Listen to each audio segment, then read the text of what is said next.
noches, edición número 526 de Entre Ustedes y Nosotros. Buenas noches, Osvaldo. Buenas noches, Matías. Buenas noches. Este es un programa grabado porque se emite el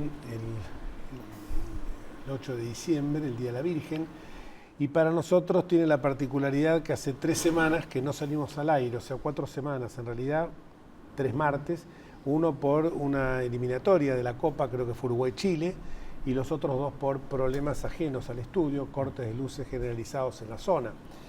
Es por eso que uno tiene que remontarse a nuestro último programa, que fue hace casi un mes, y entonces alguien desprevenido dice, no hablaron de las elecciones, no hablaron de los hechos que se suscitaron a posteriori, y realmente hacer un compendio de todo esto en 30 minutos, o menos de 30 minutos, es lo que vamos a intentar lograr. Primero el triunfo obviamente legítimo de Mauricio Macri sobre Daniel Scioli, es algo realmente destacable, y el cambio realmente que se va a producir después de 12 años de una continuidad kirchnerista, y un cambio que ya se empezó a ver en las primeras manifestaciones que hubo por parte del presidente electo, Mauricio Macri, por empezar reuniones, presentación pública del gabinete, como ocurre en todas las democracias del mundo. Esto mismo hizo también Horacio Rodríguez Larreta hace muy pocas horas, y también María Eugenia Vidal, con los gabinetes de la Ciudad Autónoma de Buenos Aires y de la provincia. Y en segundo lugar, también el hecho de que el presidente se ofrezca a la prensa, como lo ha hecho ahora en Brasil, en Chile, el raíz que ha hecho el pasado viernes, yendo primero a Planalto, en Brasilia, a estar con Dilma Rousseff, mandataria que por cierto tiene una situación muy complicada en su país, y después cruzarse a ver a la otra vecina, allende los Andes, Michelle Bachelet. En ambos casos fue recibido como se recibe a un presidente cuando ya está en ejercicio de sus funciones. Es más, se le ofreció hasta, y él por supuesto aceptó gustoso, la sala de conferencias, los salones donde se recibe a la prensa. Lamentablemente esto tiene su contracara con lo que sucedió cuando intentando, postulando, realizar una transición ordenada como debería ser, se tropezó con la tosudez de alguien que quizás se le ha inoculado tanto la desmesura como Cristina Fernández de Kirchner, que no puede aceptar que perdió, como no puede el corifeo que tiene a su alrededor aceptar esta circunstancia, sacando algunas pocas voces, como el gobernador de Salta, Urtubey, que realmente entiende que las urnas se pronunciaron en un sentido que lo tiene evidentemente que aceptar, por más que ella impectore decida que esto no ha sido así. De todos estos temas vamos a hablar, y arranquemos justamente con el gabinete, ¿no es cierto?, que presentó Mauricio Macri, un gabinete donde se combina lo que vendría a ser el management, o sea, un gabinete que algunos lo pueden tildar de tecnócratas, pero que realmente tiene un equilibrio muy importante con gente que viene de la política, gente muy avesada, por cierto, ¿no? En especial, luego de tantos años de personas que ocupan cargos sin otro criterio o sin otra forma de llegada que su amistad con el poder, ver a profesionales destacados, CEOs de empresas de gran nivel, ocupar cargos en las posiciones en que pueden desarrollarse bien, por ejemplo en Aerolíneas Argentinas o en otros sectores de la economía, creo que es saludable. Alguno podría decir, ahí quizá hay un exceso, como se podría criticar, de cargos tecnocráticos, pero quizá sea necesario cambiar el rumbo de manera tan brusca de como veníamos, de toda la falta de profesionalismo, que poner a personas, aunque no vengan de la política, me parece importante. Igual, como decís vos, hay otros que sí lo hacen, algunos vienen del radicalismo, como Aguad, Burjaile, Cano. Burjaile, por ejemplo, cuando entró, si bien entró con la Unión Cívica Radical, entró como los famosos agrodiputados, ¿no es cierto? Sí. Se los denominaba de esa forma.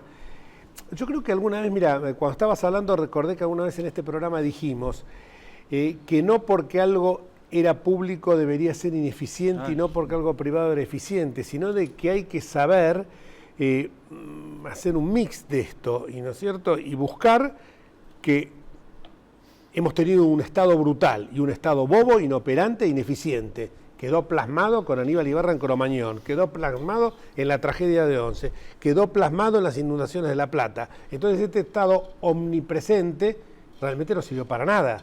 Lo que se busca es justamente que el Estado sea eficiente, que sea un Estado capaz de resolver los problemas de la gente. Creo que un joven, con una diferencia, un bache generacional o de una generación... Unas cuantas. Bueno, me parece el comentario un poco feliz. No. Pero alguien de otra generación entiende esto, ¿no es cierto? Sí, creo que esto es un poco ligado al sentido y un poco a lo que la comunicación en sí, ¿no? Es un cambio, digo, lo proponía el Frente Cambiemos, digo, cambiemos. Esto se ve incluso, y estaba ligado un poco a la editorial que hacías recién, a la cuestión de que realmente se notó este cambio ya el primer día, ¿no? Estábamos acostumbrados a un gobierno en que no había conferencia de prensa, solo la presidenta hablaba en estos monólogos que hacía de cadena nacional que aún para los que nos gusta la comunicación eran muy tediosos, y pasó el día posterior a la elección, incluso con el cansancio, imagino que debe tener una campaña y un balotaje histórico como el que se desarrolló, y Mauricio Macri el día posterior de una conferencia de prensa. Creo que eso ya es un cambio de paradigma y viéndolo desde el punto de vista de la comunicación, bienvenido sea, ¿no? Además, algo que no me parece que se haya señalado mucho, y tal vez me equivoco, pero espero que no.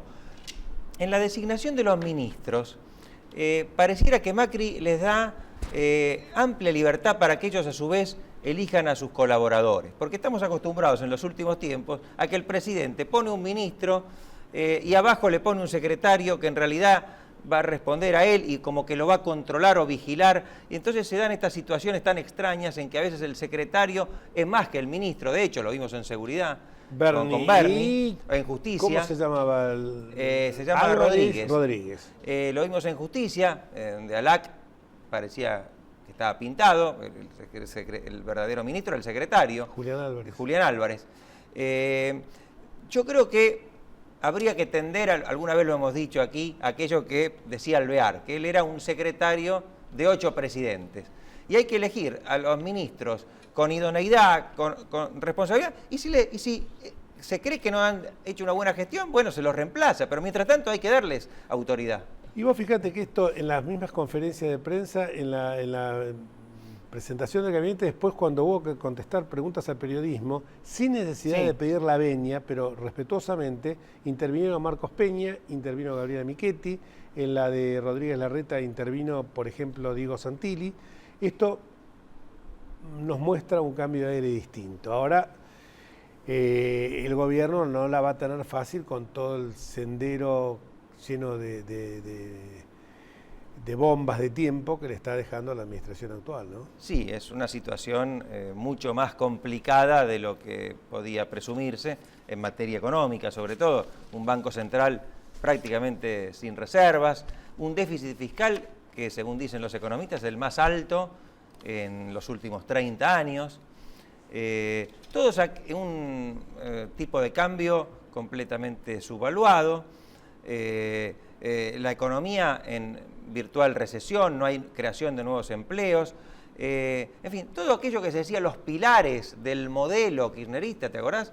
Los superávit gemelos, fiscal y comercial, el tipo de cambio alto, en fin, todo eso se invirtió y la herencia es pesada, pero creo que el nuevo presidente va a beneficiarse de esto que estábamos comentando, de un clima que va a ser favorable cuando la gente compare lo que es la normalidad y se dé cuenta de la anormalidad en la que vivimos tanto tiempo. Sí, un comentario que me vino en estos momentos a la mente era el tema que lo había conversado con vos, de una chica de 26, 27 años que se encontraba, relatalo vos, que se encontraba como que se le había muerto un ser querido el 22 de noviembre, ¿no? Sí, que es un poco uno de los peligros que creo que, y está muy ligado a esto que dice Osvaldo, uno de los peligros del legado fuerte que dejan, que hay mucha gente, que a raíz de gente de mi edad, yo tengo 28 años, y por ahí más jóvenes, que ven como que estos últimos 12 años todo lo que se hizo es relativamente normal, o eso creen, porque no pudieron ver otro, porque también partamos de la base de que los últimos años previos, digo, hablamos del kirchnerismo, pero también los 2 años posteriores fueron también... Anteriores, perdón, fueron también un tanto muy críticos, tumultuosos. Entonces, hay una sensación, en gente por ahí más joven, que ven que lo que se venía haciendo era relativamente normal. Es decir, todos los atropellos institucionales, no sé, cuestiones, mismo lo que decíamos recién de los monólogos de Cristina, es algo normal.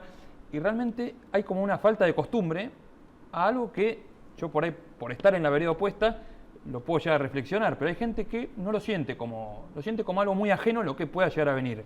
Están muy acostumbrados a esta cuestión del personalismo que fue como por ahí la insignia fuerte que deja el kirchnerismo, y hay que ver cómo también nos acostumbramos el resto, digo, las personas un poco más jóvenes, a este tipo de forma de gobierno.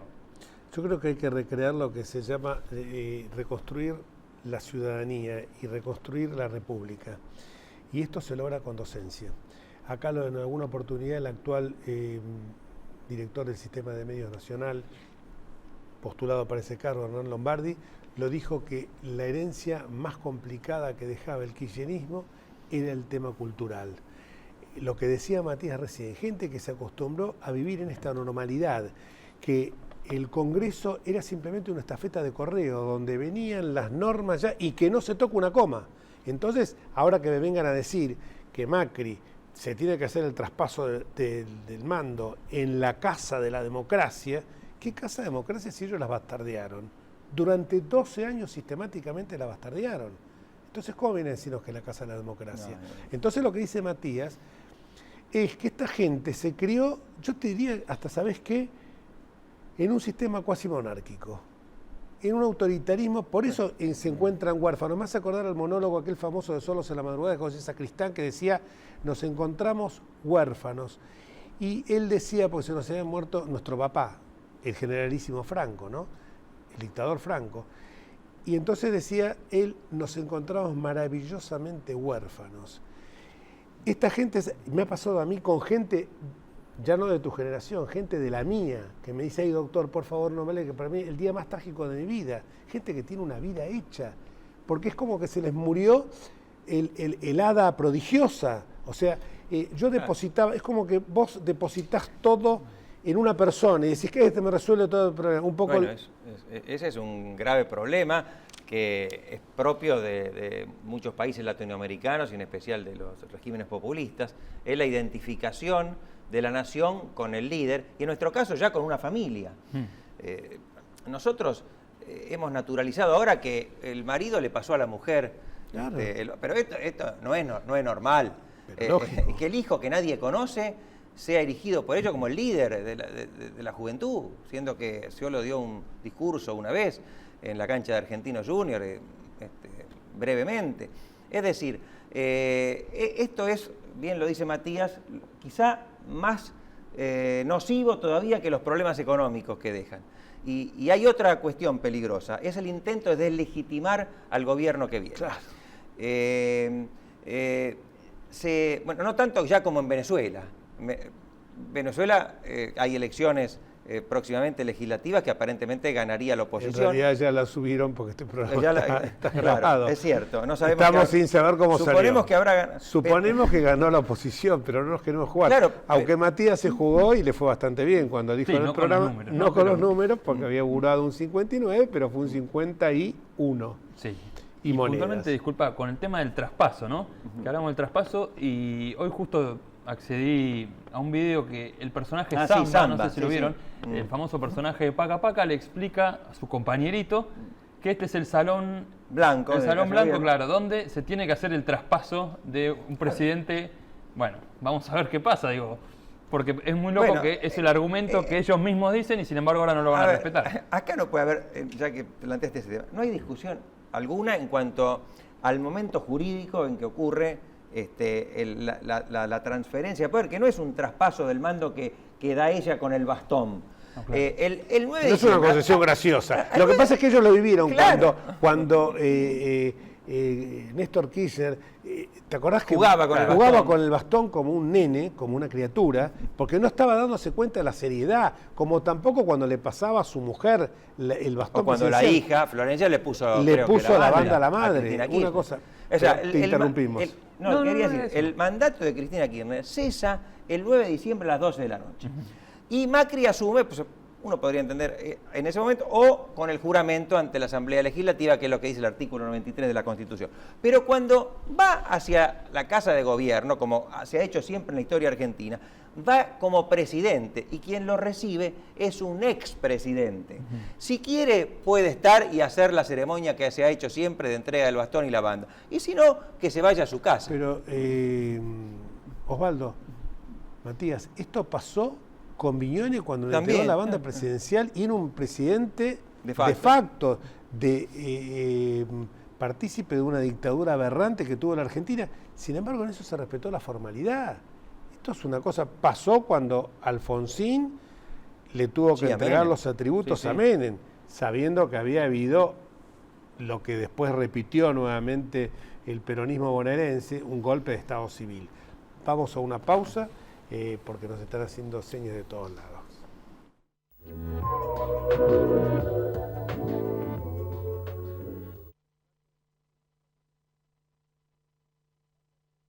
Escribanos en tu ciudad. Nuestro consejo es prevenir problemas.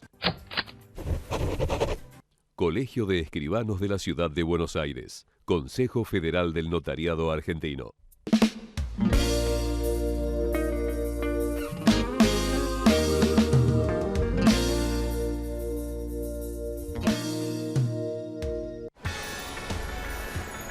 ¿Sabías que podés hacerte controles de salud gratuitos en los hospitales públicos de la ciudad y en cualquiera de los centros de salud y acción comunitaria que están en los barrios?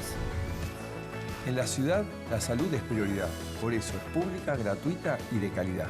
Buenos Aires Ciudad. En todo estás vos. Vivimos en un mundo que necesita minerales. Pero sabemos que, antes que nada, necesitamos un mundo donde vivir. Cámara Argentina de Empresarios Mineros. Por una minería limpia, segura y sustentable. Andar, obra social de viajantes vendedores de la República Argentina. La mejor cobertura familiar al mejor precio. Planes de salud para particulares, trabajadores en relación de dependencia y monotributistas. 0810-345-0184. Andar, www.andar.org.ar. Sin abogados no hay justicia. Si tiene alguna duda, consúltelos. Es un mensaje del Colegio Público de Abogados de la Capital Federal.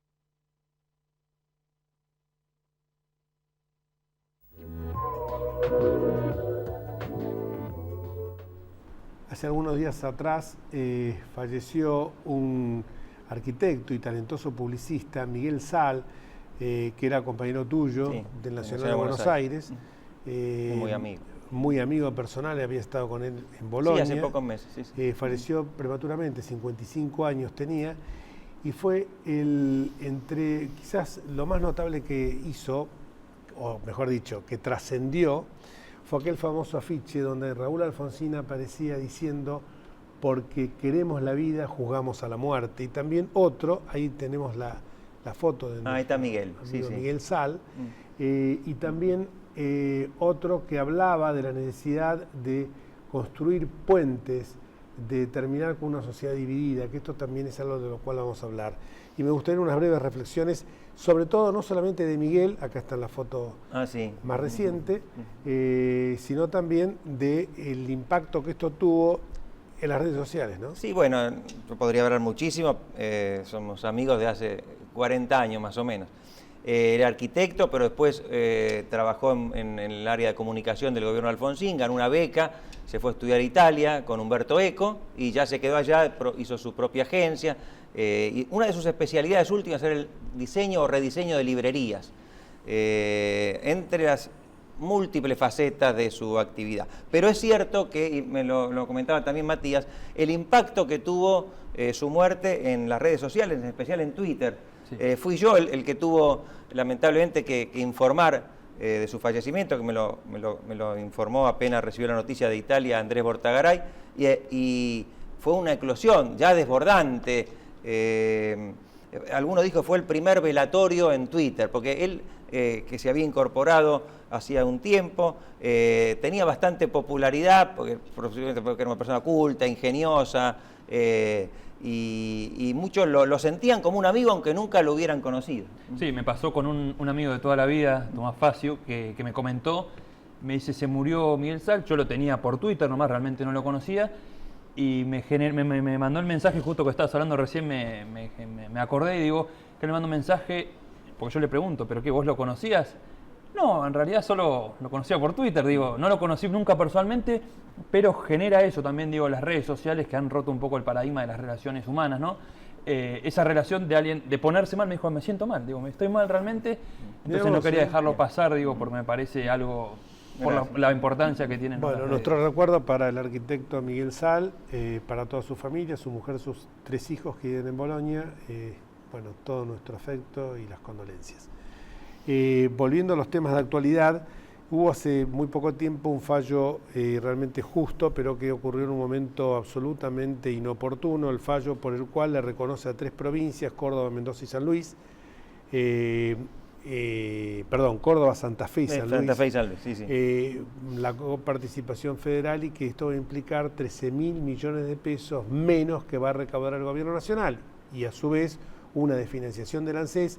Estas son las maldades, porque hay que llamarlas así, que nos deja Cristina Fernández de Kirchner, como lo dijimos más de una vez, aquel rey francés que decía après de moi le déluge, después de mí el diluvio, ¿no? Claro, porque el fallo que ordena devolver ese 15% que se le retenía por el tema de la transferencia y las cajas de previsión, se aplica solo a esas 3 provincias que demandaron. Ya es curioso, más allá de que sea justo, que después de 8 años de litigio, de competencia originales en la Corte, nada más, solo a pocos días de la entrega del poder salga este fallo. Pero Cristina Kirchner se apuró, entonces emitió un decreto de necesidad de urgencia y lo extendió a todas las provincias, con lo cual se produce una notable desfinanciación del ANSES que le pasa al próximo gobierno. Podríamos hablar sobre la inconstitucionalidad de este decreto que abarca materia tributaria, pero ni hace falta, creo, porque supongo que será inmediatamente derogado por Mauricio Macri. Pero además vos fíjate la perversidad, porque de esta manera está perjudicando a los jubilados, a los que nunca les cumplió el 82% móvil, pero por el otro lado, a su vez, perjudica a las provincias chicas que van a recibir menos de lo que hoy estaban recibiendo, y beneficia justamente, o sea, cuando uno hace las maldades, las tiene que hacer con... Bien. No, claro, pero si va a hacer una maldad, que no la haga con un efecto devastador como tiene esto, porque incluso más, y además, necia. De una manera absolutamente absurda y hasta diría yo estúpida, porque termina incluso beneficiando a los distritos que hoy gobierna Cambiemos, provincia de Buenos Aires y Ciudad de Buenos Aires, que van a recibir una coparticipación. O sea, cuando uno quiere hacer, eso pasa porque no se actúa con honestidad, no se actúa con dignidad. Señora Presidenta, tuvo razón Mauricio Macri. No sale por la puerta de atrás, usted va a salir por una claraboya de la Casa de Gobierno, porque seguramente esto, la historia la va a tratar duramente en cómo hizo esta transición. Pero vamos a lo que le está esperando la gran audiencia. No, vamos a un tema que también acá nos lo va a explicar Matías, porque nosotros fuimos a un colegio en el Buenos Aires donde enseñaron que 2 más 2 era 4, 2 más 2 no era 5 ni pajarito, como dicen los chicos, 2 más 2 era 4. Ahora votan 75 personas y aparecen 76 votos. Eso es magia. Y en la AFA 38 más 38 dio 75, insólito, ¿no? Claro. En un día que el fútbol mundial, entre el FIFA Gate y el AFA Gate, y ya todo es una cuestión Gate, la verdad es que lo que pasó ayer en la AFA, creo que lo decía muy bien una placa de Crónica TV, que decía hubo un solo ganador, el papelón, fue un papelón. Realmente creo que no tiene otra palabra más que describirlo como un papelón. Era una gran oportunidad para el fútbol argentino, tanto habíamos hablado de esto, de quién iba a ser en distintos... Hemos sacado muchos minutos de aire hablando de esto, esperando que haya una elección por primera vez en la historia de la AFA prácticamente. Bueno, lo que vimos ayer fue un papelón que empezó se iba a votar a las 7, se terminó votando a las 8, el presidente de Atlanta, Greco, que se para y dice que el presidente de excursionistas no podía votar, y el presidente de excursionistas dice, no, pará, tomo la palabra, sí voy a votar. O sea, fue todo, ya ahí es uno de los primeros síntomas que te da la pauta de que la cosa venía medio rara. Y en la AFA, que está acostumbrada a hacer papelones, desgraciadamente. No, pero este fue un papelón a la vista de todo Claro, el país. a la vista porque de se transmitió en cadena directo. nacional, aparte. Casi una cadena. Sí, Casi sí, una sí, cadena. no. Incluso también se habla de transparencia, lo cual estuvo muy bien que se filme, pero uno veía la mesa en donde se tenían que contar los votos y estaba toda tapada. O sea, realmente, o sea, la transparencia era entre comillas, porque no se veía lo que pasaba. pasaba. Un equipo de veedores, inspectores de la Inspección General de Justicia. Sí, gente de la Defensoría del Pueblo. Se estuvo discutiendo. El defensor del pueblo. La forma de un abogado de una de las partes que habló con nosotros la noche anterior nos contó todo el procedimiento para que la votación. Digámoslo, Ricardo Gilavedra, un que está destacado como abogado jurista. de Tinelli en este asunto. Estuvo con nosotros y nos contó cómo se había tratado de perfeccionar el sistema de votación. Y terminamos en esto. Y que incluso Gilavedra había puesto en Twitter que fue un bochorno, que realmente lo fue. Y lo que asusta es qué va a pasar, ¿no? Porque ahora, la verdad que diciembre siempre es un mes complicado. Se estipula que en 30 días va a haber una elección, pero también se habló de una lista única. Y uno cuando escuchó luego de todo el despelote que se armó, cuando uno escuchaba a la conferencia de prensa entre Luis Segura y Marcelo Tinelli, uno se queda, la verdad que me generó más dudas que certezas, porque ahora no sabe si es una lista única, entonces, ¿qué respeto tiene el votante? O sea, el que fue a votar, que no solo representa a él mismo, a su palabra, sino un club. Claro. Entonces hay ciertos paralelismos, lo podríamos analizar en otro momento, ¿no? El respeto al voto, ¿no? Digo, acá se han robado, ha pasado lo de Tucumán y demás episodios, digo, es para tener en cuenta. Sí, realmente es un tema bochornoso y justamente cuando soplan vientos de cambio en la Argentina, parecería que la AFA se resiste a esto, ¿no es cierto? Es como, y después de lo que ha ocurrido con Messner y con De Luca, la verdad. Sí, que sí. Y bueno, y toda la plana mayor de la Conmebol. Realmente que va a seguir ese asunto porque parece que la justicia norteamericana no lo va a dejar solo en dos personas, sino que hay mucho más involucrados y argentinos. El próximo programa ya habrá nuevo presidente, Jorge. El próximo programa ya tenemos nuevo presidente y si Dios quiere, acá nuestro querido Matías va a viajar con su hermano, a Jorgito, a Japón, y espero que tengan suerte, viaje que me lo pierdo. Y nosotros esperando que estos días transcurran en paz, en normalidad, que avancemos una sociedad sin odios, que aquello de que nos llenaron tanto la cabeza de esta razón populista de Ernesto Laclau de producir la división en la sociedad, los enfrentamientos permanentes que nos recuerdan al Mayo francés, cuanto peor mejor, pensemos en abandonar ese dogma de Laclau, de la razón populista, y abrazarnos al catecismo de Francisco, ir hacia una cultura del encuentro, hacia una cultura donde no haya más enfrentamientos, odios, que los argentinos terminemos juntos. Hemos sufrido durante 12 años muchísimos agravios, pongamos la otra mejilla.